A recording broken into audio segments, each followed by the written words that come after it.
He was my buddy and we were a team. And LLS was our family. Actually, George and I met on eharmony.com. We could probably be a great commercial for them. George loved LLS and he loved his beloved team in training. We did many bike rides where he was a coach, and of course if he was coaching then people would sign up for it just because he was the coach. So here, after raising money for 2 years for LLS, all of a sudden he was diagnosed with the disease. And he had stage 4 follicular B-cell lymphoma. The hardest thing was because it was a type of lymphoma that was treatable but not curable and would most likely come back. And it was killing a good friend of ours, the exact same type. It was very hard. I can remember I would keep my hand on him all the time because I was afraid he was going to go away. 6 rounds of chemo.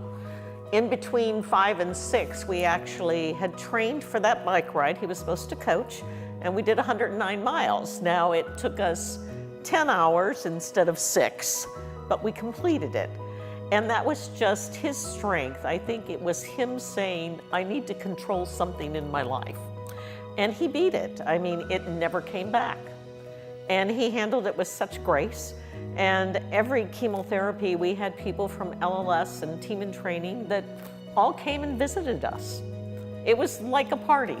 One of the drugs that he was taking was Rituxan, which was basically developed under LLS. It was part of his chemo regime. One of the things his doctor said, Dr. Meza, who is with Baylor, had said, when this comes back, and it most likely will, George, there are so many new drugs. There's so much that LLS has done with immunotherapies and new drugs out that are less harmful that you'll probably take a pill a day and it'll control it. And that was pretty cool to know. It at least made you feel if it was going to come back, we have a fight, we can manage this. I finally got diagnosed with ALS on July 1st of 2021. And it was a shock.